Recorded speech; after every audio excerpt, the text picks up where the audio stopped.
Welcome to this very special session of Kaiju Masterclass. I'm Steve Ryfle. I'm here with Patrick Galvan, and our very special guest is Mark Schilling, who has been covering Japanese film as a journalist and critic for more than 30 years for the Japan Times and a number of other publications. This is going to be a very interesting conversation. Mark has walked in the world of Japanese cinema for quite a long time, and he's rubbed elbows and shoulders with many titans of the industry. He's also been a program advisor for the Far East Film Festival in Italy, curating retrospectives on all kinds of genre films, Nikatsu action films, the SHIN Toho studios, Japanese sci-fi and fantasy films, which is, of course, the topic of our convention here. He's written a number of really wonderful and influential books, including the Encyclopedia of Japanese Pop Culture, the YAKUZA movie book, A Guide to Japanese Gangster Films, No Borders, No Limits, which is about Nikatsu action films.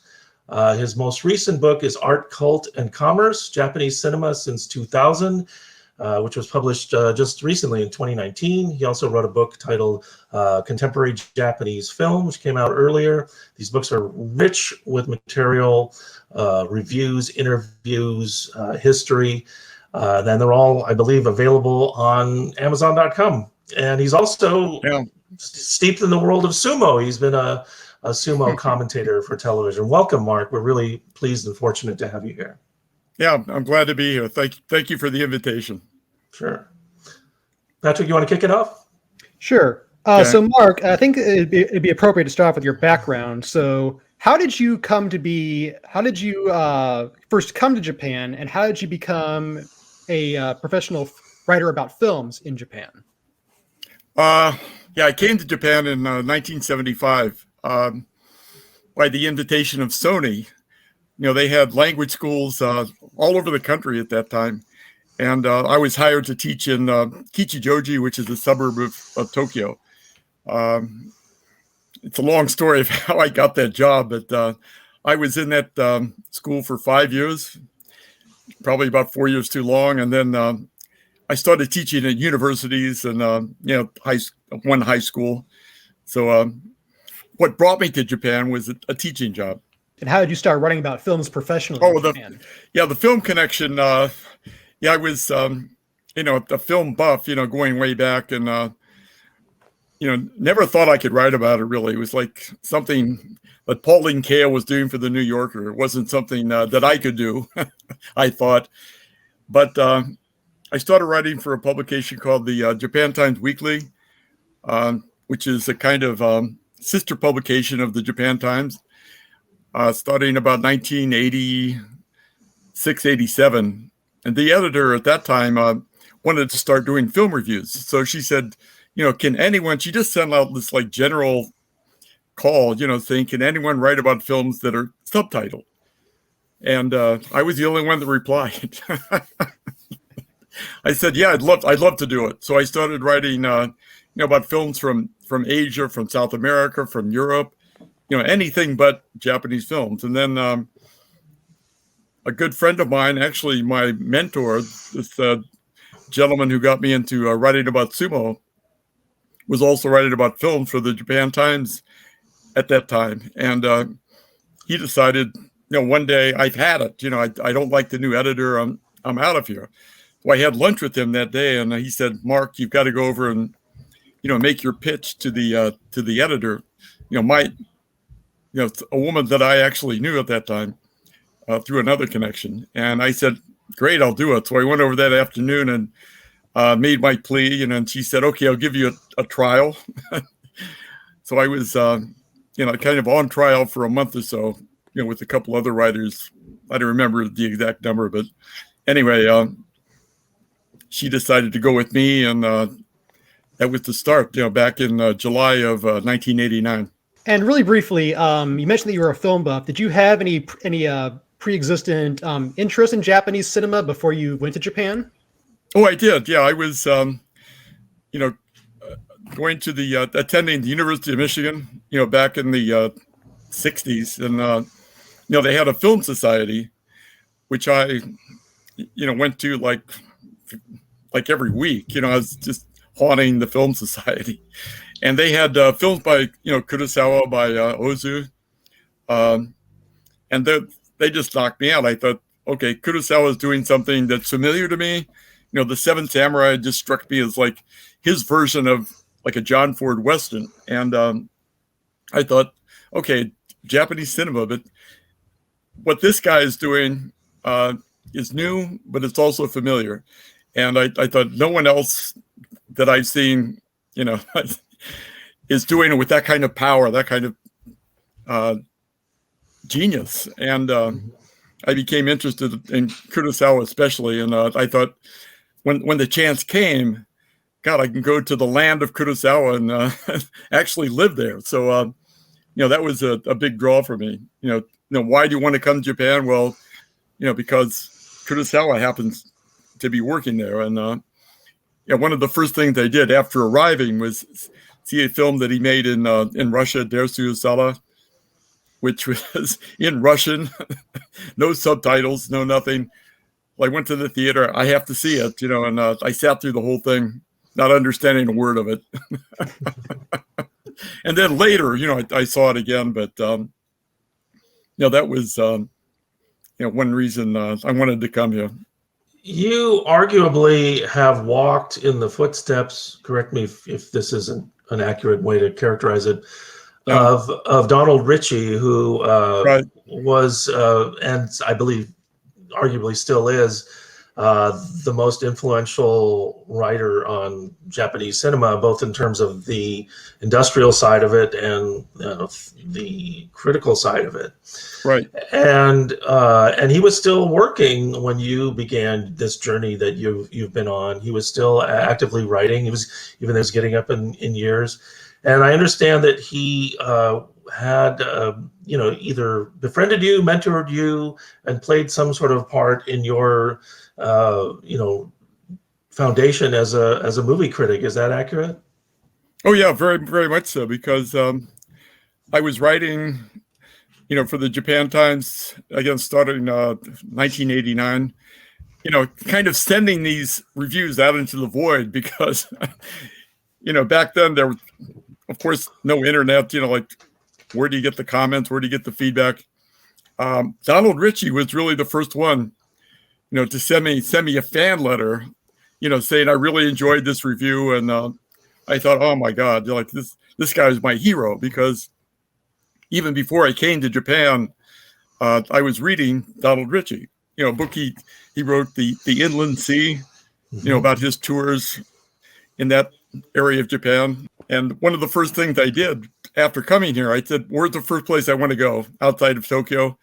It's got to be the Inland Sea. So I went there with the woman who became my wife. And, Donald Ritchie is just like another someone up above the clouds for me. And I thought, my God, this guy is actually complimenting something I wrote. And when I finally had the chance to meet him, I was terrified. Oh my God, I've got to sit on this, Shinkansen bullet train with Donald Ritchie to go to some party. And I'm probably going to bore him to death, but he was very cordial, funny, of course, very sharp. And we just hit it off. It was like, we're both from Ohio, both came to Japan, both been in Japan a long time. And there was just something that worked, in our relationship from the beginning. And he was, a big help all the way. I mean, without him, I wouldn't be doing what I'm doing probably. Someone like that can validate you. Again, like some other people I met were, like, okay, oh, you're writing about film, Japanese film. Nobody cared about Japanese film back then. The critics that preceded me, actually, the guys whose work I admired, were very down on Japanese films in the 1980s. Like what they're making is just like crap Godzilla movies. They're very down on Godzilla movies. And I thought, okay, actually they're not wrong. there was a lot of crappy movies being made back then. But at the same time, I was seeing films by people like, Itami Juzo, Right. that I thought were, they spoke to me as someone who was living here, someone who had the same kind of sense of humor, kind of sarcastic, but also very insightful about what was going on in Japanese society. So, after Kurosawa, he kind of got me started, but it was really Itami who got me thinking, okay, maybe something's happening here now that is interesting to write about. And, I followed that route when I started writing as a reviewer, writing about contemporary films, not the old ones so much. So from the beginning, you've been published in English and Japanese, or how did that work? And no, it was always English. And how did your once in a while, I get a call to write for a Japanese publication, but as a an outsider or a non-Japanese, how were your reviews received, and was there any friction around that? That's a good question, because my feeling at that time was I'm flying beneath the radar. I could write a really nasty review of someone's film and then see them at a party or whatever, and they would have no idea. So I felt kind of free because I could do that. I mean, Japanese film writers, of course the reviewers, but also the the people who cover the entertainment industry or the film industry. Sometimes, again, this is back in the day, they would be under a lot of pressure. If you write about our film in a certain way, you write a bad review, we're not going to invite you to our screenings anymore. That kind of thing, right? So, Donald Ritchie would often tell me, you're the only one writing critical reviews. And I didn't know if that was true, but I'm sure, there were people, who would write honestly about the films, but again, it was due to the fact I was writing in English that I didn't feel, a lot of pressure. I could just say what I wanted. And I would get feedback, though. Yeah, once in a while I would get feedback. From the editors Sometimes, themselves, or from the industry folks? Sometimes from the industry. I remember I wrote a not too complimentary review about a young filmmaker. His distributor, I knew this guy. He was fluent in English. He had lived and worked in the States. Anyway, somehow he saw my review and he got me on the phone and he was cursing me out in English. You fucking piece of shit, Oh my God. And I thought, what's the problem? He said, well, you're comparing this guy unfavorably to Tarantino, but of course he's a young filmmaker. How can you do that? And I said, but, obviously the guy is influenced by Tarantino. How can I not say that in a review? But it was kind of one-sided. I was just listening to this guy curse at me for 5 or 10 minutes. So once in a while, get that kind of thing. But usually, no, it doesn't happen. They may know, but they'll be very polite about it. So I know there are people, what can I say, who have seen my reviews for whatever reason. And what's his name? Hiroki Ryuichi. Okay. Great filmmaker, became a friend of mine.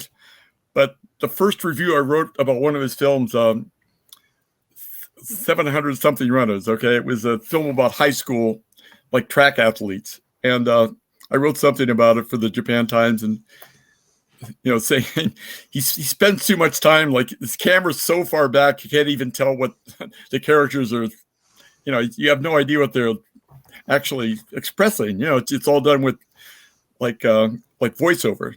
I said, there's just too much of that. And then we're talking about, this, that, and the other thing. He mentioned that film and he said, Mark, I'm going to still keep doing those long shots. I never gave it the long shots. And then I knew like he'd read the review, and I just felt like, I'm sorry, Hiroki-san. It's like, I've since revised my opinion, but once in a while, they know, but they're not going to, really get in your face about it.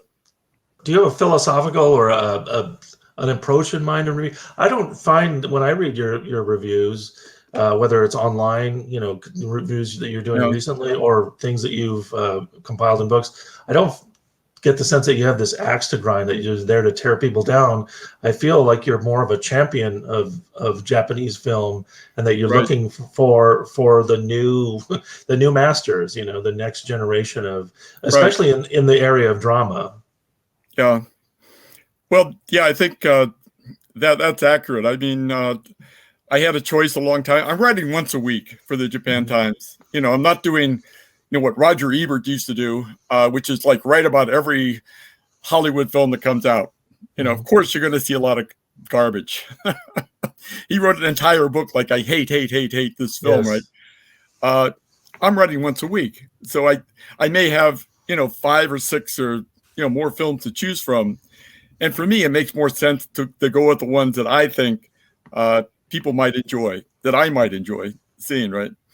I mean, for me, it's like, okay, there may be a point to trashing a big commercial film, but, given the choice, I'd rather, see maybe an indie film by a young director. And if I like it, get the word out about that film. For me, it's just an obvious choice. Like, why bother? Life is short. I have one chance a week, to write about these films, and, go with the ones that actually people might enjoy seeing. So when I did the new book, Art, Cult, and Commerce, it's 500 pages. And I had a choice of, for this book, it was a 20-year period from 2000 until like 2019. So the editor said, you can't put them all in. I mean, too many. It'd be 1,000, 2,000 page book. I said, again, okay, I'm going to cut it down, like 50 reviews a year. I can put in 15 for any given year about. So are you going to go with the like kind of negative, mixed reviews? Why? Because people are going to buy the book wanting to find out about films that might be interesting to see. So that's, for me, it's just an obvious choice. So again, I get reviews saying, wow, there's so many like 3 and 4 or 4 and 5 star reviews in this book. And I said, that was the whole purpose. Show the best of what's been done in this industry for the past 20 years. And then mix in a few negative ones to keep it interesting, but, mainly, I think, okay, why not, like you said, champion some of these younger filmmakers? Well, as you mentioned, you've been writing professionally about films for a long time. And actually, I wanted to address this next question by quoting a short passage from your 1999 book, Contemporary Japanese Film. This is where you're describing like how the industry was in 1989 when you started writing for the Japan Times. You said, and I quote, 3 major distributors with their own exhibition chains, Toho, Toei, and Shochiku, still dominate the industry mainstream, while independents still face a uphill struggle to get their films financed and released. Also, the majors are still largely run by graying executives who react to trends rather than set them, and prefer tried and true to the new. So we look back over the course of your career and you compare the film industry of 1989 to the way it is today. How and to what extent has the industry changed compared to 1989? Well, the big change from that period is, back then, I go around to some of these film companies, talk to the executives, and they were pessimistic. They'd say, can we even survive? Hollywood is so strong. People are, not watching our films. They're going to see, Jurassic Park. They're sitting home watching TV. We've got to figure out a different way to compete. It can't be like head to head with Hollywood. And then, over the years, they were able to compete. You had someone like Miyazaki Hayao coming up with his animations, Princess Mononoke, that was the biggest all-time hit back in 1997. Wow, it just totally wasted the Hollywood competition at the box office. And you have live action films that again were derived from TV that performed in a similar way. Going back again to the late 1980s. So you have, what can I say, the shift in perception that, okay, maybe we can actually go head to head with Hollywood. We have more ways to do it now. We have more ways to get our films out. They started building more multiplexes, starting again the early 90s, and the number of screens increased. We have more ways to get our films out there. So you see this shifting in the balance of power, and for the last decade or so, actually going back even farther, the Japanese films have won the majority share of the box office, like year after year after year. It's totally different that way. And the other way is that, the number of films has increased dramatically. Back in the, early 90s, they were at the bottom of this long descent, from, the start of the TV era in Japan, the early 1960s, right? When they were the king of entertainment. The film industry was, number one in terms, they were at the top of the entertainment pyramid. And TV came along, they just slid right down to the bottom. So they had to climb up from that hole, you might say. But the number of films released has gone from the 200s up to 600-700 a year. And the pandemic sort of slowed that down, but still the number released now is multiples of what was being released back in the early 1990s. Again, because the way the films are distributed has changed, the way they're made has changed. People can go out now with light equipment, right. Very small crew, make a film in a week. One Cut of the Dead came out in 2018, was a huge box office hit. After starting out in 2 theaters in Tokyo, paid for $25,000, ended up making 30 million in Japan. Back in the early 90s, that would have been unthinkable. You had indie films. You had people like Tsukamoto Shinya, making what were then indie films, but no way. I mean, he was struggling to find any kind of distribution. So, that whole situation has changed dramatically. Yeah? Well, kind of building off what you're talking about, and also off the quote that Patrick read. I mean, this being a kaiju convention, we'd be remiss if we didn't. Right. If we didn't ask you about Toho, which is the sort of point of origin for this whole phenomenon. And of course, Toho is the studio of Kurosawa, and not only Godzilla, but Kurosawa, many other great films. But it also was kind of at the epicenter of that Japanese commercial, cinema boom of the late 50s or early 60s time period. Toho today, it also dominates the Japanese box office today. It almost seems like every new movie I watch from Japan has the Toho, logo at the very beginning of it. But that Toho today is something very different. And I wondered if you could maybe kind of talk about that transformation, because it sort of coincides with the transformation of the business and what you were talking about, and the way that films are financed, and the way a company like Toho is now largely in business with television networks and other companies from which it draws IP, or it can partner with them to make films based on other pre-existing intellectual property, which I must say is a lot like what happens in Hollywood now too. But if you could talk a little bit about the transformation of Toho, which I know you've written about as well. Yeah, Toho has actually been a leading studio, going way back to the 1930s. They started out with a different way of making films, like more of a producer-centered way of making films. they had the distribution network set up from the beginning.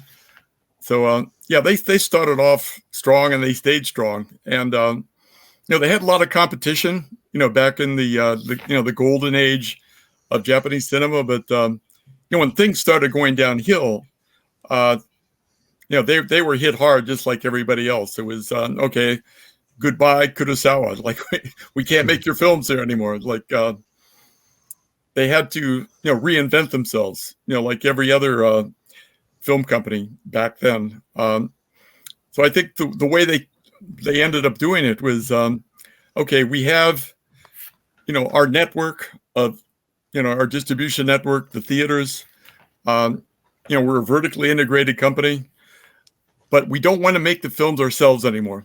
Except for Godzilla, they held on to Godzilla. We're not going to, the films we're going to distribute are going to come from outside, and we're going to be partners, with these companies, but we're not going to take that risk. Very conservative strategy, right? In fact, you look at their balance sheet, they're making a lot of their money from like real estate. Films were okay, like a main business, but they took a very conservative approach to how they went about it, and it did pay off. They came up with this, producers committee system of, we're maybe the one of the leading members of this committee because we have the distribution, but okay, a TV company or a publisher is also sitting at the table. They're bringing in their financing. They're going to publicize it in ways that we can't.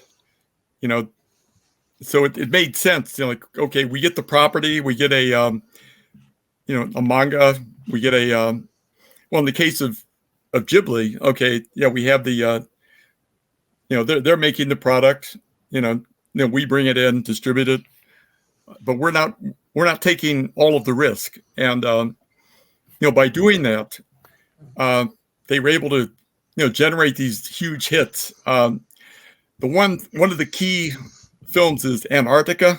This film that came out in the early 80s with Takakura Ken, starring as this scientist, working in the Antarctic, and he has to leave his dogs behind. It's based on a true story, and the dogs have to survive on their own, and then he comes back, and they're reunited. Anyway, it was again like one of these production company films, and it just did like enormous business in Japan. It was like, and that said, okay, that's the way, that's our template. Okay, we're going to keep doing it that way. And, that's how they continued. In fact, right up to the present day, there's been a kind of continuity, in the way they do business. So, Toho, I mean, you look at the box office every year, like the top 10 box office films, 7 or 8, are going to be from Toho. And they're even farming Godzilla out now. In terms of Godzilla. Okay, they, actually, I feel kind of okay. I'm not going to say anything new to guys like you, but they had some problems with Godzilla, right? I mean, how can we keep it going? What's it really for? What's our audience, right? Are we doing this for kids? And I think they took time off. They just put Godzilla aside for years at a time, like from 1975 until like 84, like no Godzilla films, right? Then they reinvented, and there's this kind of constant process of how do we actually keep this character going for like a new generation, for a new audience. Do we work with Hollywood? How do we work with Hollywood? And there have been successes, failures along the way, but they've been very protective of the character, going way back. Can I tell you a story here? I mean, I did a book on Japanese pop culture. It came out in '97. My goal was, okay, I'm going to put Godzilla on the cover, like the famous scene of Godzilla in the original movie, like chomping on the subway car. I thought that's going to be my cover, right? So I go to Toho, and they said, you can't do that. We own that, and we're not going to let you have the rights. And I said, okay, well, maybe there's another way to go about this. And I found an artist, working for, I think it was Pia Magazine, who had done a drawing or a painting of Godzilla. And I went to that guy and I said, can I use your painting? And he said, well, I'm okay with it, but you have to go to Toho for permission. So I went to Toho. They said, no, you can't do it. No way. So I thought, oh, what am I going to do now? So I thought, okay, maybe I'll give up on the cover. But I still want Godzilla in the book somehow, right? So I said, God, there's got to be another way. So I thought, what about even like Godzilla toys, like just a photo of like a keychain or something? And I ran that by them, and they said, no. Well, no, all the way down. So I said, this was the phone conference. I said, but wait, I mean, there are these books out there. Now I'm using a book for reference that has all sorts of photos of Godzilla in it, like the cover inside, and published by this small publisher in Florida. And they said, who's the book? I mean, who's the author? What's the title of the book?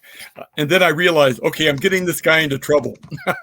I better shut up, But somehow, they took what I had told them. Maybe, I'm not sure. If they tracked this guy down, publishing a book about Godzilla out of his basement, probably, they sued him. Oh boy. They sued the guy for more than $1 million. And I said, okay. Are you talking about the Robert Marrero book? Yeah. Yeah, I have it in my bookcase, but I said, you got to be careful around these people. They're serious about it. So, I've kept that lesson in mind ever since, right? Well, I can totally relate because I went through the exact same thing with the books that I wrote. They're very tough to deal with, yeah. And also in the title card for the documentary we made, Godzilla was nixed and A.J. Tsuburaya took his place. Just quickly, when you started reviewing films, that was during the period of the famous bubble economy. Economy, huh? Yeah, and you were kind of living through that. And I don't know if you remember, but we kind of exchanged some correspondence a few months ago. I was interested in finding. I'm curious why there weren't more films made specifically about the bubble economy, or at least using it in the background as a key theme, because it was such a pivotal point in time. Then Japan goes into a long period of stagflation, as they call it, after that. But also during the bubble years, that's when there was this conflict in the news with the West all the time. And one of the only films that we're aware of that, and you've written about it, that really kind of deals with it in a head-on, if not completely serious way, is Godzilla versus King Ghidorah. So again, going back to Itami, right. He'd made 2 films, Taxing Woman 2, mm-hmm. that, were set in that era. The first one came out in 86, I believe. But, about people, trying to hide their riches. Right. Burying money in the backyard, and the heroine is trying to snuff it out. It's the kind of film, okay, you can maybe conceive of something similar being made in the 50s or 60s, but for me, it was like a total bubble era film. It expressed something. And then, of course, Tampopo. You have the, truck driver hero coming in to, like, save this woman whose ramen restaurant is failing. Mm-hmm. But there are all these other, incidents thrown into the film where, you see what they call the gourmet boom, right, in action, right? Like the scene of the young women being instructed on how to use a fork and knife and eat spaghetti and that kind of thing. For me, it was like total bubble era. commentary, right? All a product of the excesses of the time. But Yeah. Tommy is singularly brilliant. If you look ahead just a few years after that, he made the Supermarket Woman movie, which takes place after the bubble has burst. And there's a scene Right. where they're basically standing, I think, on a hillside or looking out over the neighborhood and thinking about all the people who've kind of gone through this period and now they're struggling. That was a really nice movie. Yeah. Yeah, there are a lot of films like, the aftermath of the bubble economy where, people are suffering. I mean, like GAGSTER, the gangster, some of them were not gangsters, like gangster connected people who would go in and, forcibly make people sell their property so it could be developed. Yes. That was a big phenomenon during the bubble era. So you have like, that became like a theme of gangster movies. The gangsters go in and, intimidate, these old people, into selling their property. And, that kind of, if you think of like a pure bubble era movie, maybe not so many, but it did have an impact, that whole era and the fallout, did have an impact on the films, that were being made, around that time and afterwards. Yeah. But, it's interesting. Huh? Why not more bubble era movies? Well, you did write in one of your books, and I assume it comes from your journalism, about the phenomenon of Asian students coming back and forth from between Japan and other countries during the bubble era because there was so much opportunity there. And there was Obayashi made a film about this, and there were some other films. So exactly. Yeah. That's one of the first films I reviewed. That was the first film I reviewed by him, starring Ben Gatter. About this, the Chinese students, coming into Japan, having a very hard time. They didn't have enough money to live on, so this, vegetable seller, out in Chiba Prefecture, started, giving them discounts and becoming like their Japanese father. And that film, there was actually like a spate of films being made about like Chinese workers in Japan, like the early 1990s. In a way, like it's almost like a dream now. Like for so long, Japan has been in a kind of a stagnant economy. That whole period is like, what happened? I mean, how did it even happen?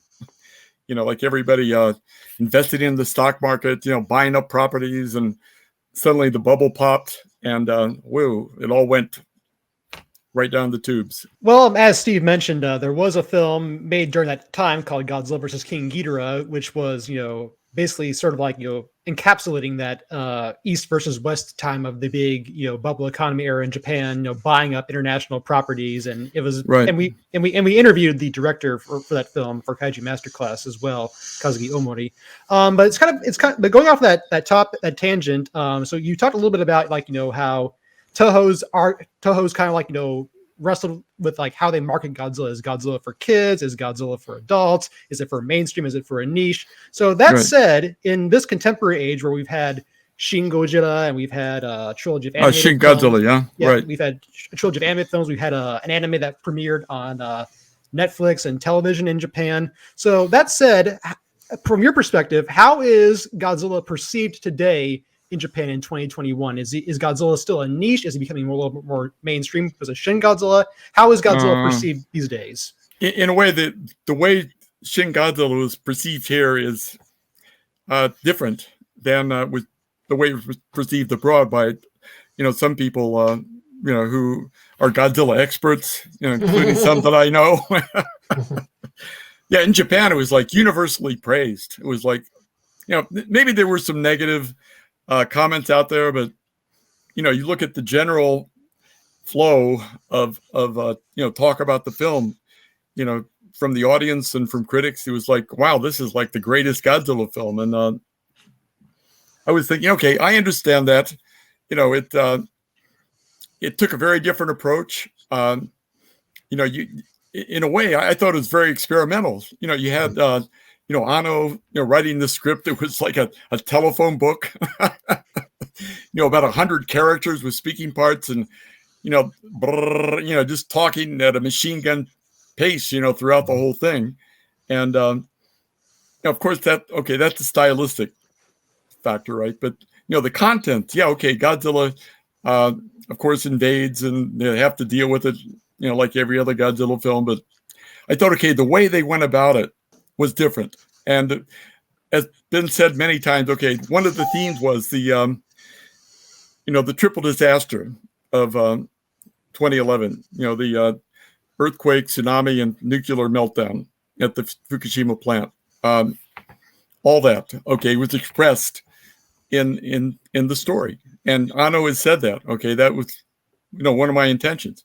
And I could see that, that's not political itself. That's just, a way of bringing Godzilla up to the present times. It's, we're, reinventing the character, which I thought, that's fine. No problem with that at all. But I also saw, in the story, this feeling like, the people at the top are not doing a good job of handling this. The prime minister kind of dithering, and the people at a lower level, the bureaucrats, the SDF, self-defense forces, the scientists, stepped up and banded together, and wow, they actually did the job. And I thought, you're Japanese, and I saw this comment, you come out of the theater thinking, wow, go Japan, we can do the job. and for me, it's it's not hardcore nationalism. It's not like guys on the sound truck, waving the old Imperial Navy flag. It's more of a soft nationalism that, Japanese, they're the whole spectrum, but, very often, I would hear comments like, I don't really feel, proud about the national anthem or the flag or, the country. It's, we did some things that I'm not proud about, during World War II and before. So, you had kind of this, for Americans, it may be hard to understand, the way that ordinary people, people that I met, many times over the years, felt about, their country. And, Shin Godzilla comes along and says, we're not so bad after all. Team Japan, can, unite and, solve this big problem. And I thought, that's a message people want to hear. And I thought, that's one reason that film did a huge amount of business. It's for otaku, again, I could see that almost. That's what Anno is. That's what Higuchi is. They're both otaku. That sensibility, right? But they also have this, or especially Anno had this ability to connect to the mass audience. And I thought, that's the way forward. I could also see that in a film called The Eternal Zero, which came out, several years before that, about the kamikaze pilots, being trained, to crash into the American planes, towards the end of the war, or to the American ships towards the end of the war. And, one of their instructors, played by Okada Junichi, tells them, I don't want you guys to die. For me, I don't want to die. I want to survive to the end of the war. That's my goal. It's the kind of new message.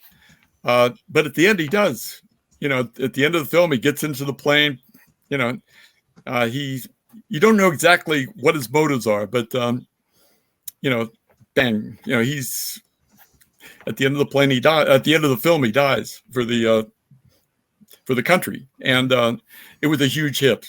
That film, it may have made, I can't remember the exact figure, but it was right up there with Shin Godzilla. And again, the prime minister at the time, Abe came out, oh, this is a wonderful film. Everybody has to see this.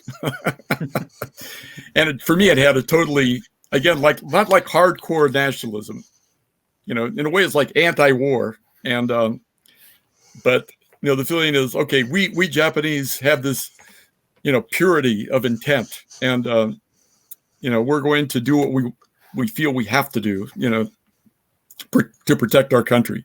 And I thought, okay, in a way, those two, like, they're not exactly complementary, but there's a similarity between them, yeah. And that's something that appeals to the box office now. It's not like, you know, like the post-war era when, you know, you had like really strong anti-war films coming out. Mm-hmm. You know, all the directors who came out of the war, you know, who were actually in the war, came out like totally anti-war. Even someone like Kurosawa, who, you know, stayed out of the fighting, you know, ended up, you know, being totally anti-war. I think one difference might be that for the last 60 plus years, and especially in the last 20 years, there's been more dialogue, open dialogue about the peace constitution and whether it should be revised and whether Japan should have a more independent military. And so I think especially people in the West watching a film like Godzilla, Shin Godzilla, and trying to parse it, those are some of the things that some of the writers here keyed in on, where, you know, there's the whole segment of the film where the Americans, will they come, won't they come, are they going to drop a nuclear bomb on Tokyo, and things like that.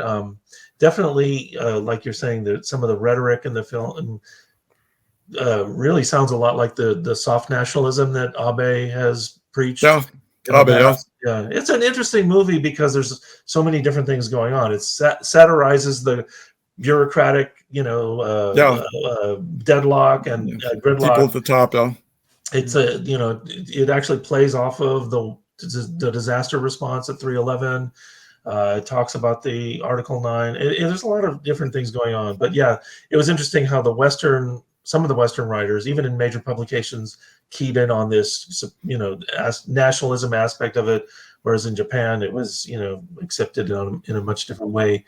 It reminds me of something that you covered, I believe, in the past, where I wanted to ask you about. You've interviewed so many different people. Your interview and meeting with Akira Kurosawa, because I believe that happened around the time that he was taking some flack from Western journalists, I believe, over Rhapsody in August and how dare you make a film about the bomb that doesn't also, you know, apologize for Japan's role in World War II. So isn't that kind of where the place he was in when you met with him at that time? Yeah, that was about 1991, I believe. Yeah, he was at a press conference, you know, the Foreign Correspondents Club, I believe, where some of these Western journalists, well, of course, an American, I would imagine, got up and said, yeah, Kurosawa-san, but you made this film about, you know, the atomic bombing, but, you know, what about Pearl Harbor? And, you know, he left. He said, I've had it. I'm not going to answer that. You know, he stormed out. And, yeah, the PR guy told me before the interview, you know, we're walking over to his house in Seijo Gakuen. Don't ask him about that. You know, you're going to set him off and might be the end of the interview. But I come in and you know, we do our greetings and I'm thinking, okay, he's still thinking about that. I could kind of tell, like, you know, it's on his mind. And I thought, I have to get that out of the way. I mean, that's probably what he wants to talk about. So that was my first question. And I said, you know, what about this press conference?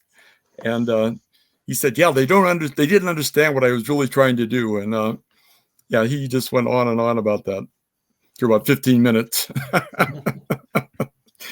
But again, at that point in his career, you know, he was making films that for him were more personal, you know, things that, you know, the one before that, I believe, okay, Dreams, you know, where he made an entire film about his dream life.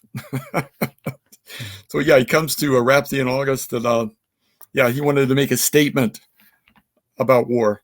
And by the way, we should mention that that interview that Mark did with Kurosawa is actually in his book, Contemporary Japanese Film. Yeah, he is. Just want to mention that really quickly. Pivoting back to Shin Godzilla really quickly. Sure. We're talking about the connection to the modern day audience, and also the success of films like The Eternal Zero and Shin Godzilla. I recently saw the film Fukushima 50, which reminded me. Fukushima 50, yeah, which came out in Japan last year, 2020. It reminded me a little bit of Shin Godzilla in a number of ways, both stylistically. There's a lot of moments where I felt like the director was modeling his visual style after Anno's work in Shin Godzilla, and also just kind of like the theme of, like, the strong noble patriots who will do anything to protect their country from this new threat, which is the reactor melting down. When you look over Japanese films made in the last 5 years, have you noticed films like Fukushima 50, which appear to have similarities to Shin Godzilla? And do you think this is an attempt to milk Shin Godzilla's connection to the modern day audience with its soft nationalistic themes? Yeah, again, it's something you'll see at the commercial end of the spectrum. Okay, independent films, not so much. It's hard to find any that would have that sort of like soft nationalism.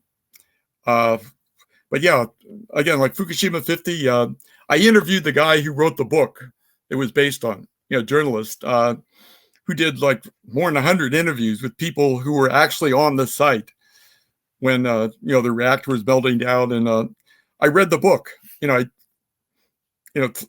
thick book. I read it pretty fast for the review, but I thought, okay, he's just trying to get into the like granular details of what happened, on the day, the tsunami hit, and the days afterwards. So it wasn't, for me, it wasn't political so much. It was okay, we're trying to get to the truth of what these guys are actually doing, the ones who are actually at the coalface, you might say. And I thought he did a great job of it. Of course, it's not been translated, but a lot of that went into the movie, but not everything. And they had to, adopt a certain approach. I mean, they're not just going to give you a lot of little details, but okay, there's a theme, again, that, the people at, away from the front lines, the guys sitting in Tokyo, the bureaucrats, had no grasp of what was actually happening.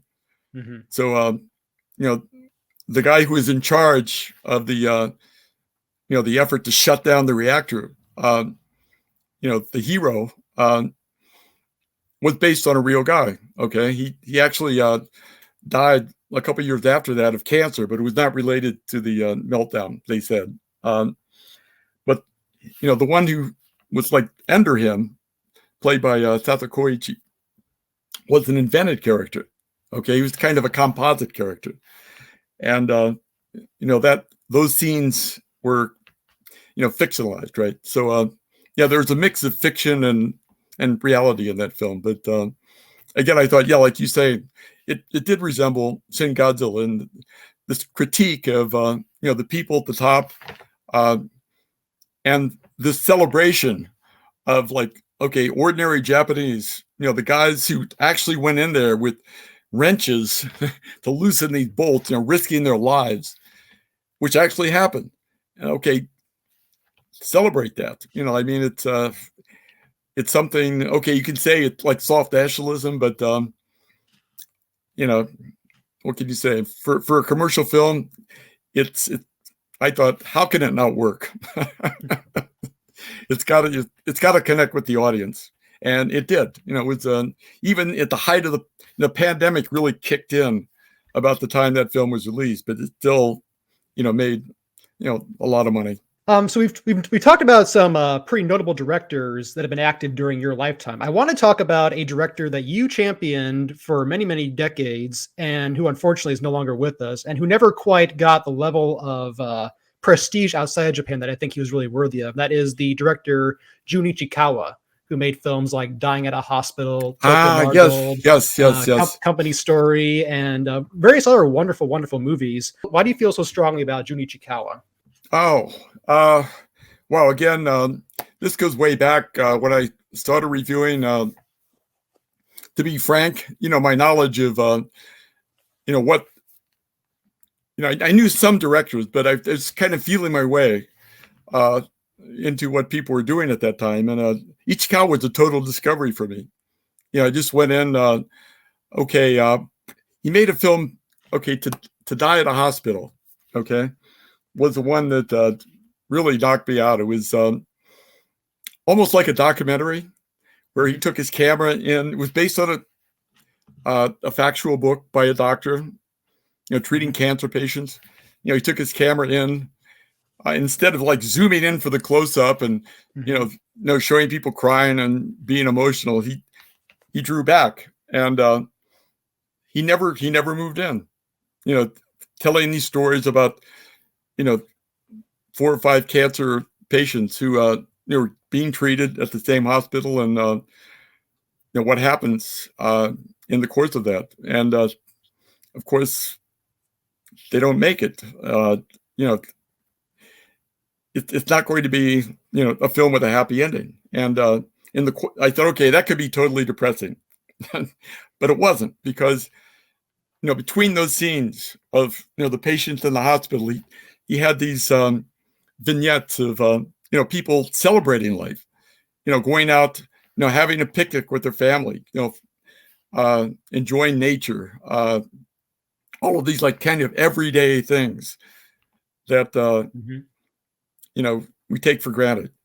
And I asked him about that. I said, do you have there's so much. I mean, I'm sure you just took a lot of footage. He said, oh yeah, we went out, my cameraman and I went out. We spent months, going out, getting that footage. And then of course, editing everything down. So it was, not something he did in the course of 2 weeks. It was a long-term project and a passion project. So, I could see that, in the film, and I thought, okay, someone with that, okay, he's a director of TV commercials. That's how he became known, like creating these 15-second or 30-second dramas that, move people, to buy whatever. But in this film, I thought he went way beyond, he went way beyond that. He went deeper into, not just that particular problem. How do we treat cancer patients in Japan? Do we tell them they have cancer? I mean, that was always the big issue then. He went, okay, this is a universal thing. This is something that's not just going to affect cancer patients. These people I'm filming here, it affects all of us. And he told me, okay, Mark, you're going to die one day. I'm going to die one day. How do we deal with that? How do we think about that? So I thought, okay, who else is doing that kind of thing? For me, he was the one. And then he died quite young. He was it's about 10 years ago, and we're about the same age. He's about 1 year older than me. And then suddenly, he passed away. It was like he had a heart attack and he was gone. So it affected me pretty strongly. Yeah. Yeah, Patrick just tipped me off to the fact that his film Memories of You is on the Criterion channel. And I just watched it last night for the first time. I had seen his, the only other film of his that I had seen was, I know I'm going to butcher, Tony Takatani. Is that the yes, Tony Takatani, yeah. It briefly played here 15 or 17 years ago, whenever it came out. But Memories of You was fascinating for a number of reasons. First of all, it was fun to see members of the Crazy Cats in a completely different context, but it's exactly what you were just describing, where it's this melancholy rumination on retirement and, I guess by extension, death, the end of your career, your life. But it also is about someone finding new meaning in life and joy, and it also takes place in I love movies that kind of give you especially Japanese movies, give you a window into what it's like to work in a company there in a real life situation where it's not kind of a sitcom-y, comedic setup. Actually, I saw some parallels to a film like Shall We Dance, but it's a more serious. There are actually even scenes in it that are sort of parallel to that, where the guy is getting bored at work and kind of reaching out to someone who's inappropriately younger than him and trying to find some connection there, and it doesn't work out, but he finds meaning in one movie it's in dance, and in this movie it's music. It was a wonderful film. I really enjoyed it. Yeah. So yeah, there are more films like that. You know, so I'd like to get them out there more. They did do a restoration of the film he made about the manga artists. That's been restored, but yeah, most of them, yeah, no, not yet. Tony Takitari has stayed out there again because of the connection with Murakami Haruki. It's based on one of his short stories. So I was invited to give a talk at the Foreign Correspondence Club, about my new book and films. They said, "Oh, what do you want to screen? Yeah, we'll screen a film. You can talk about it." I said, "Okay, let's go with Ichikawa Jun film," and that was the only one they could get for that. I said, "Okay, it's a good choice." I didn't really like it as much as some of his other films when it first came out, and then I saw it again. I realized, okay, I was wrong. My whatever reservations I had about that film, because for me it was okay. This lonely guy who marries this woman who's a fashionista. She loves to buy clothes, and he's successful enough to allow her to indulge in that, and then she dies. Okay, and he's left alone again. So he goes into her closet, which is like a room, and he's looking at her clothes, and I thought this, for me, it's like the perfect statement about the pandemic. People being isolated for so long, and then what are they connecting with? Maybe just an object, that someone they knew had at one time, and I thought, okay, it's a perfect film to express what people feel in isolation. And also, your feelings about what happens when someone passes. You go in. I use the example of my own mother. Like she passed, and we go into the house, and I go into a closet, and I can see some of the things she left behind, like things she used to cook with and all that. I said, I'll never have that experience again of smelling, some of the objects that my mother used in her life, and I thought, wow, Ichikawa somehow grasped that in the film. And of course, yeah, it's based on the short story, but the way he expressed it, I thought was amazing. That again, like telling the story, but also going beyond to make a bigger statement about life.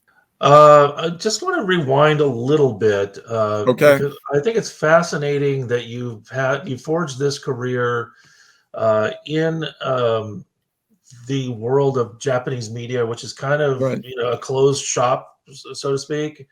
How did you gain credibility and establish yourself? And were you there? You're not obviously the only non-Japanese covering the industry.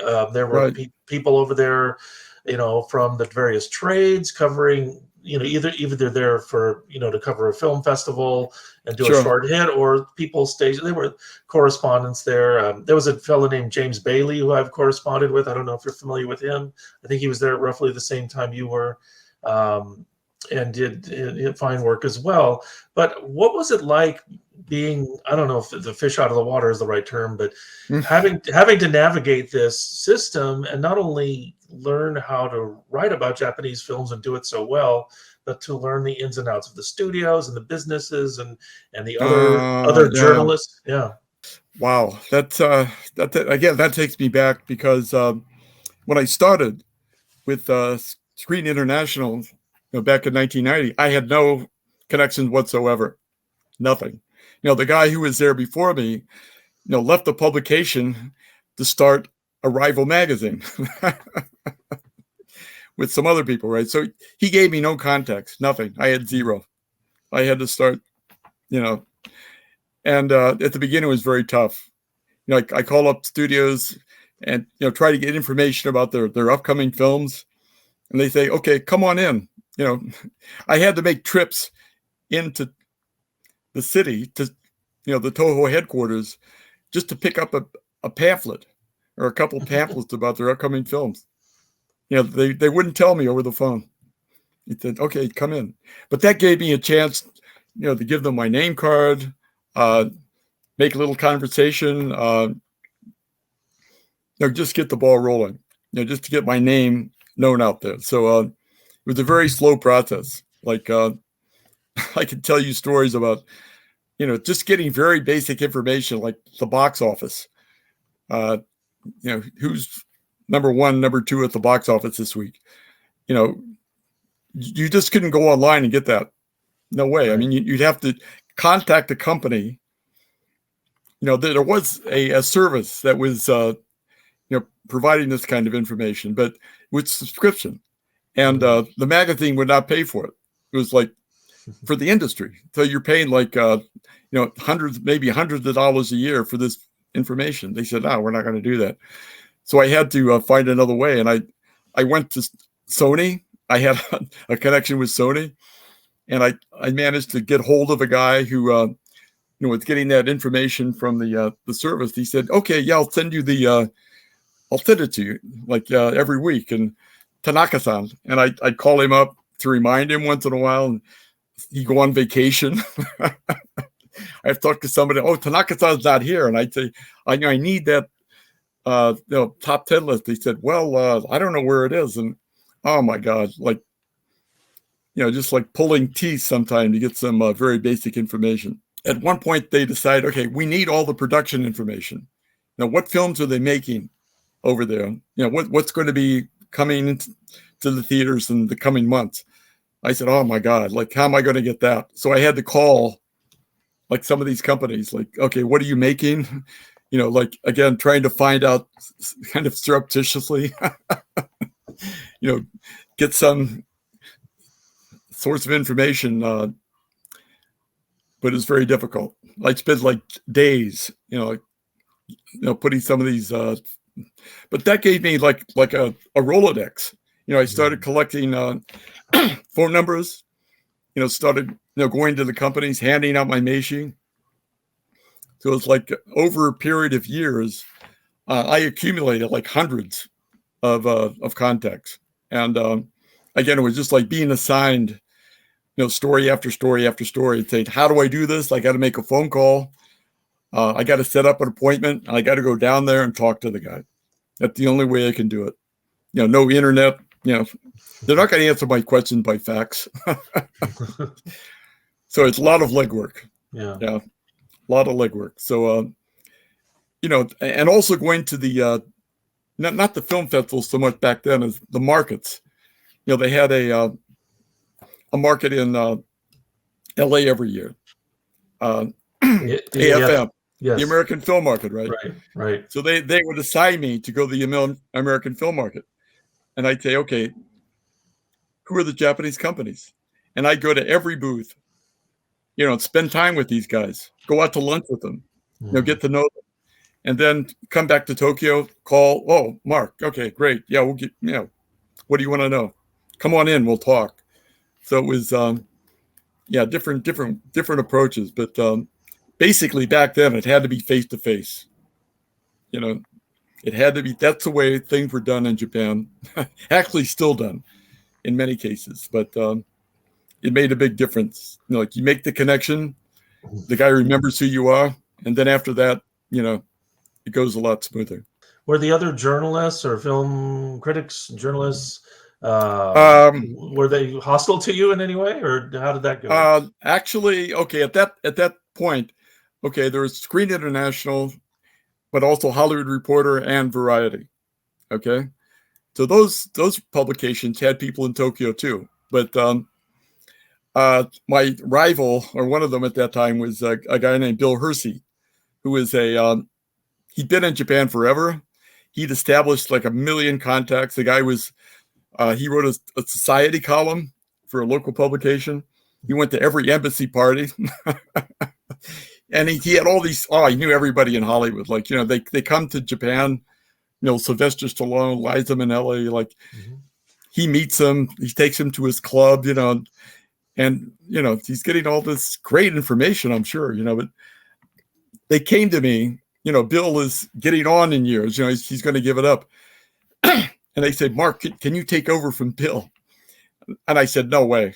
The guy would go to like a press conference and, shake hands and all that. He wouldn't write anything. He would have assistants, who would go out for him, and, gather some information. And, for me, it was like kind of a joke, the way he approached the business side of it, the business reporting side of it. I said, no way. I'm not going to be Bill Hersey's successor. They're going to think, oh, he's Bill Hersey's guy, and I'm not. So, he would just kind of scribble things on a note and then call them up, and he wouldn't write stories, right? You know what I mean? So it was that's the way it was done back then. You don't take it too seriously to begin with. And the other thing was, I kind of forgot this. He would use it to solicit advertising. Okay. So he'd make these contacts. He'd say, okay, your story goes into the Hollywood Reporter. You put an ad in too, right? Quid pro quo. And I said, no, I'm not doing that. My Public Screen International said, no, we've got someone, getting the ads for us. And, there's a firewall between the journalism and the advertising. Well, I do remember in my brief career covering Hollywood studios and going to a lot of junkets and press events, there were certain reporters who headed straight for the buffet and the swag bags. They were really swag bags. Yeah. Yeah, they're trying to bribe you, but that would happen. They take us on junkets, to film sets, and I thought in a way it's valuable. Like you're getting access that you wouldn't be able to get otherwise. I was able to go on the set of Hanabi, the Kitano Takeshi film. That was part of a junket, and but I was able to sit at the table with Kitano as he was talking about the ending of the film with his staff. He had the script, but he was saying, we really want to end it this way, and what do you guys think? What's the best way? Should we bring the camera up, or you have a close-up at the end, or focus on the clouds, or and he's getting all these opinions, and I realized at the end he's just going to do what he wants to do. But it was fascinating. Okay, I wouldn't have that access probably, without that. They say, okay, we're bringing the journalists in to take a look, but it's just part of the business. Are you going to, review his film better because you had that access? Not really, but I'm glad I had it. It was, they would take us, again, it's not done now. They haven't done that for years. Put a bunch of journalists on a bus and take them out to see Kurosawa making a film. Kurosawa Akira. Not done now. Actually, hitting on the related thing. So criticism has changed as well. The way critics and journalists interact with studios has definitely changed in Hollywood. I'm curious to know your perception of how it works in Japan now. I think one of the big changes over the last 20 years or so was the rise of all the internet critics. I don't know if you're familiar with Harry. Are you familiar with Harry Knowles? Do you remember him? Oh, sure. Yeah, of course. Yeah. It kind of changed the way reviews were written and made more personal. But one of the things that happened was that the people writing the reviews in larger numbers their reference points became other films rather than life or literature or things like that. Yeah, exactly. And I don't know if the same phenomenon has happened in Japan, largely because my opportunity to read Japanese critics is limited to when they're translated into English, which is a very, very small percentage. But have you seen a similar phenomenon there, the erosion of film criticism to something? Oh, yeah, definitely. I mean, this goes way back. There's a magazine, Pia, that would have listings of all the films it was an incredibly valuable resource. And like getting that magazine every week and getting all the information about the screenings, like they were the industry standard. But at the same time, they'd have these capsule like reviews of the film. There was no criticism ever, nothing. It was just like a description of the film. And they had no critics coming in to supplement that. It was just like a service business, right? And that carried over. Now, the magazine, the print magazine is gone, but you have all these people out there now who are, seeing the film, of course, and then doing these long blog entries about every aspect of it, with, how it was made, who the actors are, what the story's about, sometimes right into spoiler territory, they'll warn you, okay, spoilers, but very thorough. For me, again, it's an incredibly valuable resource. Now go on and, okay, if I want to know about, a given film, not to the English language source so much. I mean, there is good information out there, but, if you want the details, the granular details, you have to go to the Japanese because they're going to be obsessive about it. And that's, okay, it's great, but it's not a critique. They don't criticize the film really. And where you get that, they have these sites that, okay, fans write in, they see a film and they write their console, their feelings about the film, which is the kind of like maybe a paragraph or 2 paragraphs or maybe a sentence, and then like a star review, maybe hundreds about any given film. And, the consensus, it's like Rotten Tomatoes, where they have the consensus of the readers or the viewers and the critics. Maybe not as formal as that, but that's the way it's done now. It's not the established critics so much. Like, right. They don't exist. Well, I feel like I'm one of the last dinosaurs, like, in the valley of the dinosaurs somehow, because I'm this protected valley called English language journalism. But out there in the wilderness of Japanese journalism, it's like, whoa. The room for established critics to move around is, not there anymore. The way it used to be, yeah. Yeah, and it's not just film. I mean, as an author, we've gotten to the point where Amazon reviews are important because they're one of the same phenomenon. Yeah, it's one of the people few go to places Amazon, right? People make up the Amazon. Oh yeah, it's game. People game the system like crazy, right? But that's the way it is. Yeah, I'm kind of curious. Since you have written for the Japan Times since the late '80s, has writing for the Times changed at all in the time since you started? Like, do you have more space to write about movies, less space to write about movies, or how? Space, yeah. No, because when I started, I had an editor, a woman, Japanese woman, who was accepting of anything I wrote, and I thought, wow, this is amazing. I must be a great writer. She just putting my stuff into the paper, like just the way I type it. And then, she left and they got a foreign editor to come in, and he started, sending me faxes with, comments and corrections. I thought, oh, wait a minute. This is what real editing is. And then as that process continued, of course, the newspaper business changed. Readers started falling away like everywhere else. And they said, Mark, we've got to cut down your word count. It was like 1,000, even more. I had a lot of space to play with. And then it was like 800. And now it's 550 words. That's it. And I thought, you get any lower than that, you get down to about 300, you're writing capsules. Mm-hmm. It's not what you call a proper film review. So I took, if it goes to that point, maybe I'll start wondering whether I should continue doing this. But right now, I can deal with it because one reason being like Roger Ebert, the great American film, one of my idols. I mean, I modeled. I thought, okay, who's out there that is doing what I'm doing that I can actually, learn from? I thought, okay, someone like Pauline Kael, like she's got thousands of words to play with.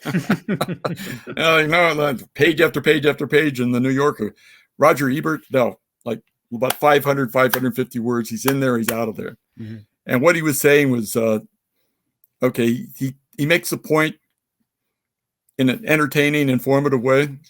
He knows what he's talking about, but he doesn't need a lot of space to do it in. And I thought, if I can do that, then I'm doing my job. I'm not embarrassed about, having 550 words. I can still do my job. So it's changed, but for me, it's, in a way, I'd like a little more space. Because, there are other things you want to say about a film, but I think, okay, that's the reality. People, attention spans, just, they're not what they used to be. So who's going to sit down and read 1,000-page or 1,000-word newspaper review now? Not as many people. Mm. You mentioned that whereas Roger Ebert reviewed literally everything he could see that was commercially available, you review like one film a week. I'm curious.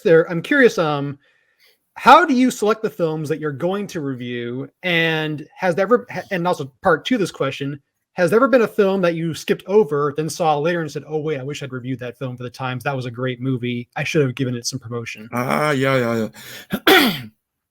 Yeah, how do I pick them, right? There's a site I go to that lists up every film coming out for, months in advance. It's a Japanese language site, but they keep track of just about everything that's coming out. So for a given month, I have to send in my list like a month in advance. Say October, I'll go like over every Japanese film. Look at the trailer. Look and see who's directing it, who's in it. Look at the story, and then decide. Do I want to put this on my short list or not? And at the end of that process, I see trailers for dozens of films maybe, and then I have a short list of whatever, like 10 or.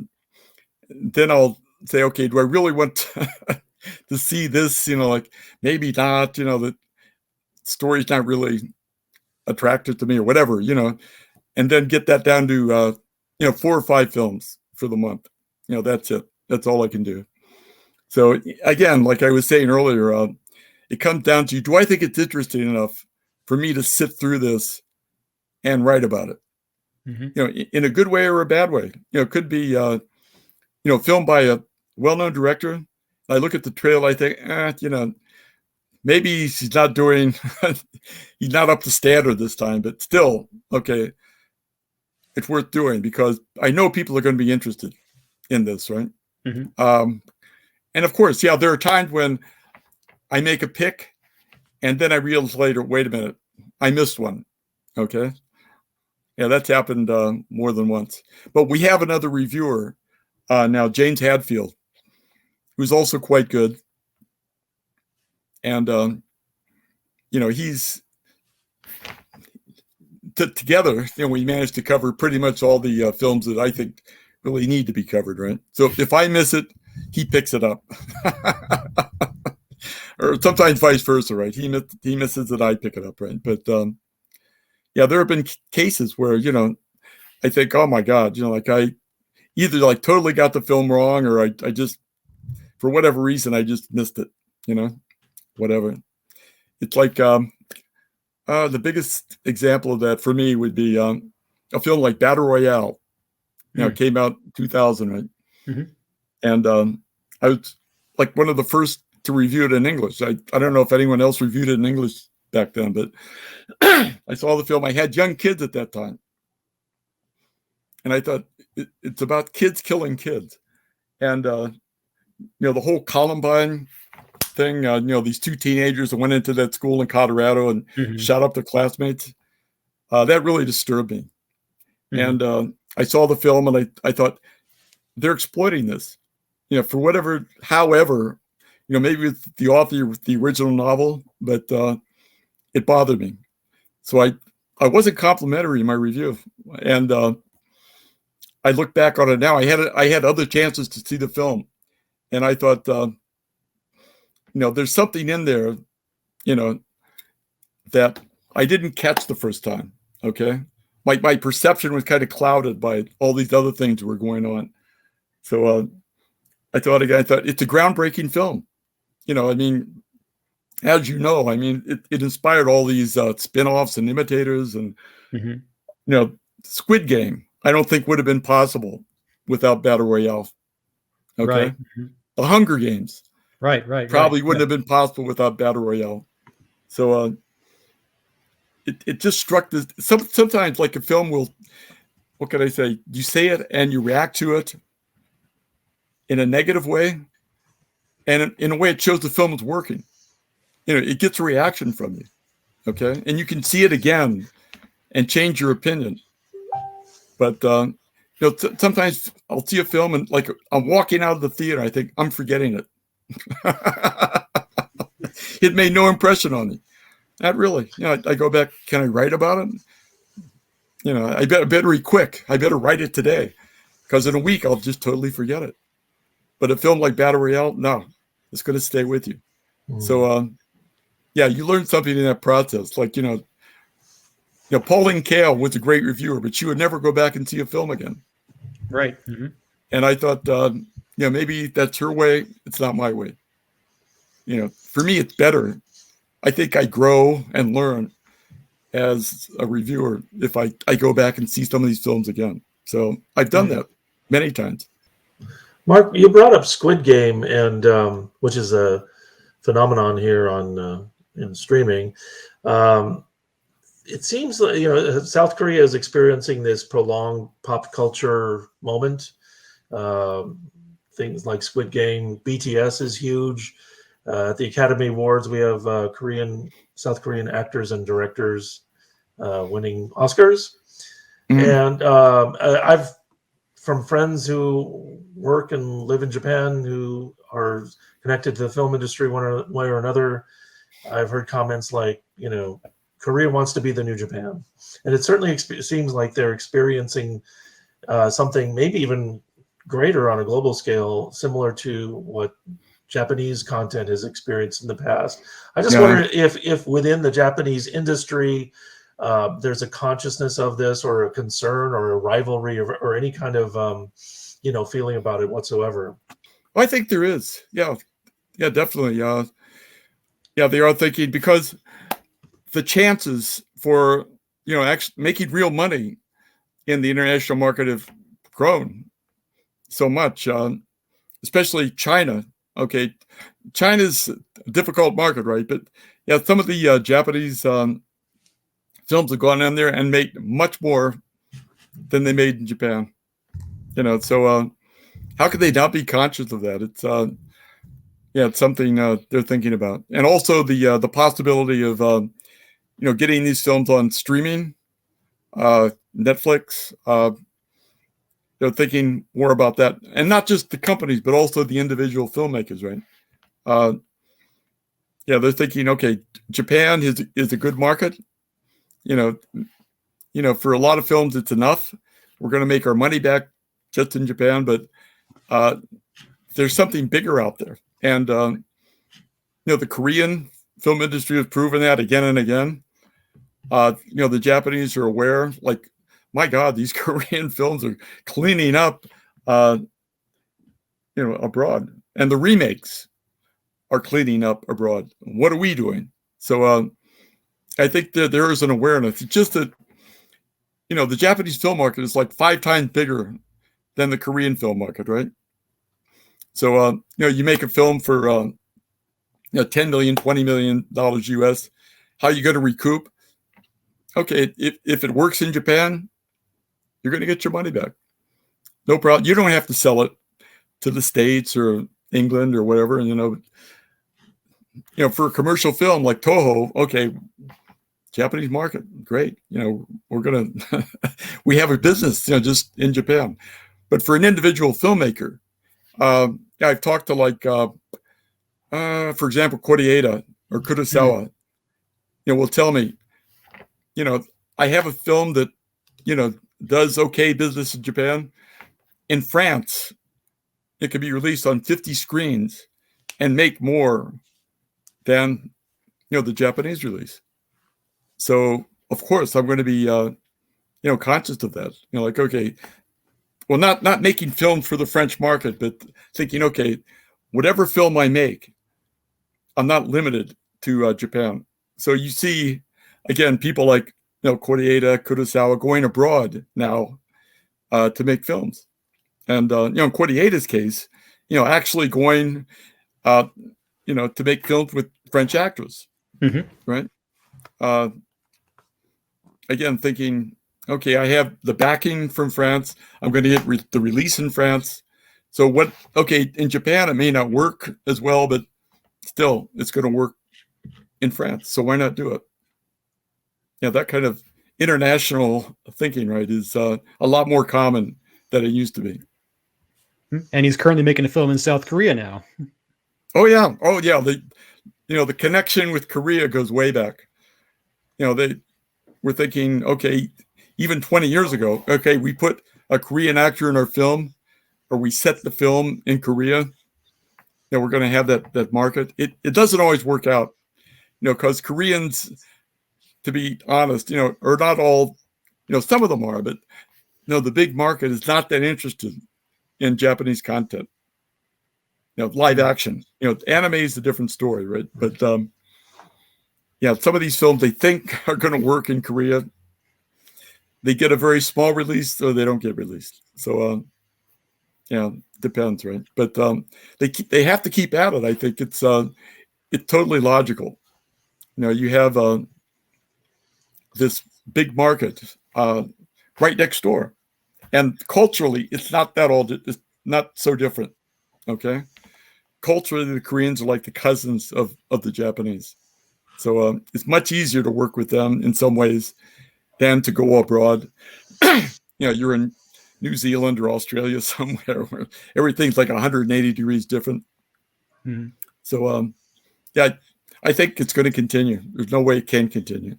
Could you talk about your involvement in film festivals and getting Japanese films shown? Film festival, getting Japanese films shown in festivals outside of Japan. Yeah. I've been working for the Udine Far East Film Festival for 20 years now. Since 2019, I'd be able to go, but like an advisor, like every year since their second edition. So I have that connection, and I'm not in charge of the Japanese program, really. I mean, it's something it's kind of a communal process, right?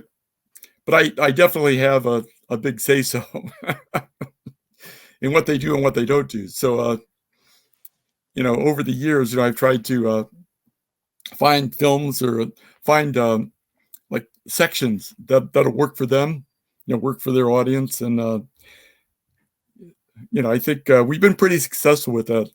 In general, it's not easy, but what can I say? Because in the beginning, okay, what's the purpose of the festival? You have like the fantastic film festivals, showing, sci-fi and horror and all that, which is great. And then you have the like the artistic festivals, Cannes, Berlin, Venice, showing, the more serious dramatic films. But there's this huge middle area, films for the general audience, even indie films that may not be in a genre that Cannes would consider. Like, okay, you have a great comedy, they're not going to take it. A festival like Sitges, they're not going to take it probably. It doesn't have the genre elements they're looking for. But for our audience, we started showing these films like for people, Udine is a small city. It's like 100,000 people.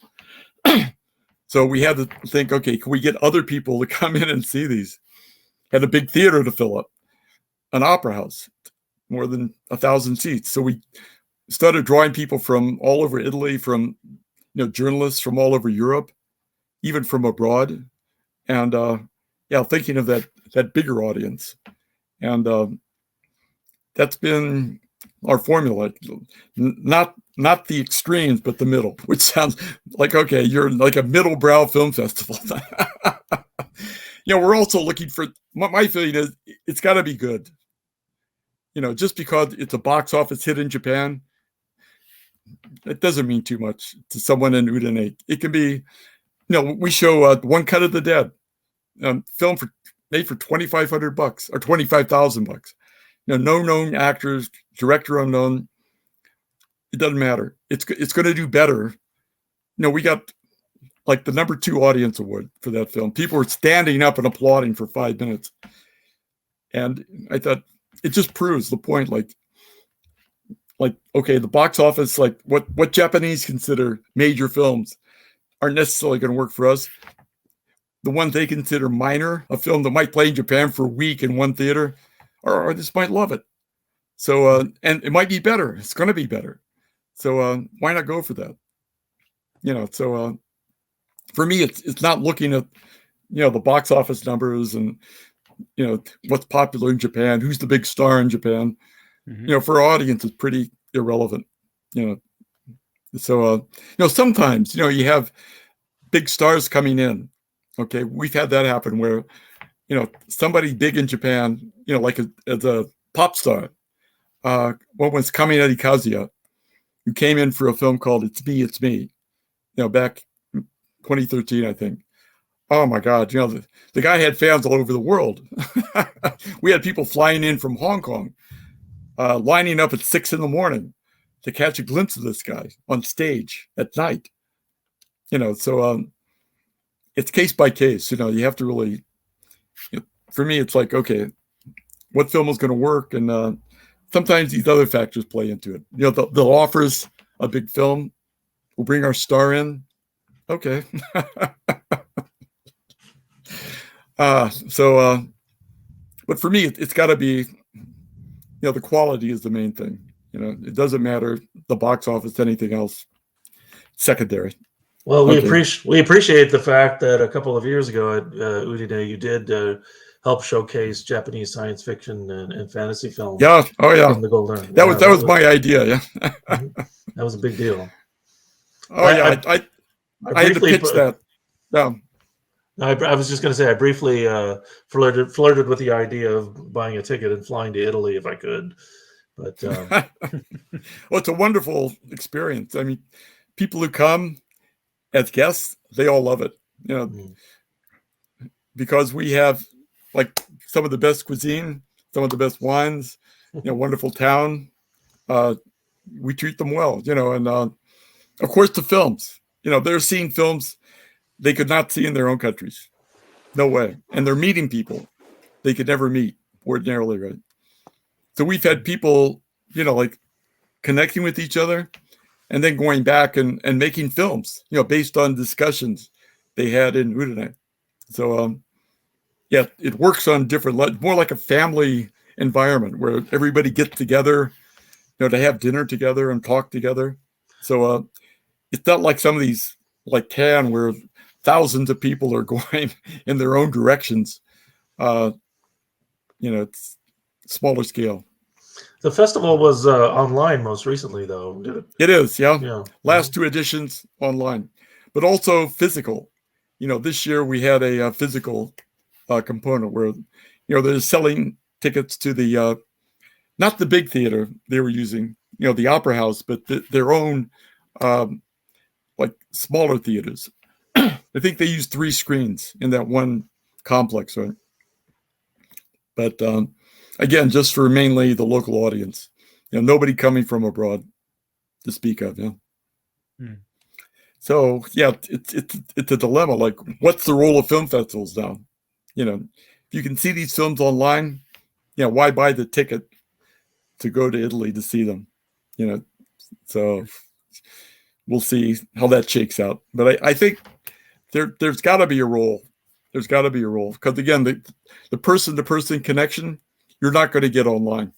Right. No way. No. I mean, I'm glad I'm talking to you guys today, but if we had met face to face, it'd be totally different, right? I had that experience again and again in the past year and a half or so, like doing Zoom interviews with the director and then logging off and thinking, that was a nice conversation, but I still got to introduce myself. Have we really met? Yeah, it's a question. But, yeah, that's the fun of film festivals, is you know, rubbing elbows and with with the filmmakers, having that opportunity to have, you know, a conversation. Mark, we really appreciate this time, and we really appreciate all the work that you've been doing over the years. Thank you. To promote Japanese film, you know, in Japan and around the world, and to educate people about it. I do hope some of our audience members will discover you through this conversation. I hope so. And discover your work, and to read your ongoing criticism that you're publishing online on a regular basis. I enjoy following you on social media because you'll often post some of your newer reviews for your friends and fans to read, and we really appreciate that. Again, your books are available through Amazon.com. Yes, they are. And the newest is Art, Cult, and Commerce, which is highly recommended. And there you go. Do you have any other projects or works that you want to plug at this time? Wow. Can I talk about it?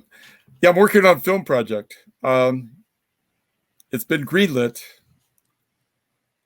It's been about 7 years getting to that point, but yeah, they're going into production next month, and we'll have a film out in the theaters by the end of the year.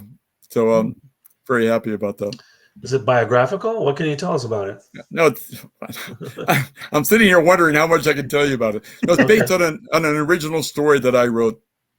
And it's a long story, but I managed to find a well-known director to take it on. And my intention was, I love this guy's work, and I'd love to see what his version of it is.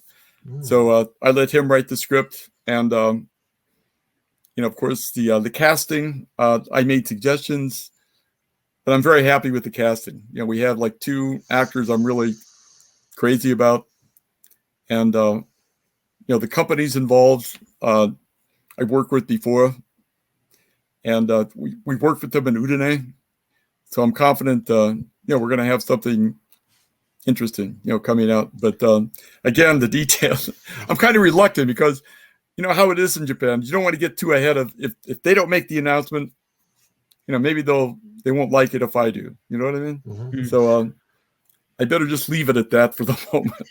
No, congratulations. I know how much. I think I actually read something about this project, at least a small detail about it some time ago. So I know it must have been a long journey to get to this point. So very long journey, right? Yeah. So I guess we can follow you on social and try to keep our eyes out for developments on that.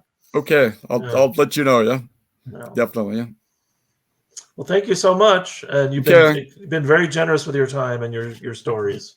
We appreciate it. Okay, thank you. I appreciate the opportunity, and good luck with this entire project. Thank you. Thank you. Okay.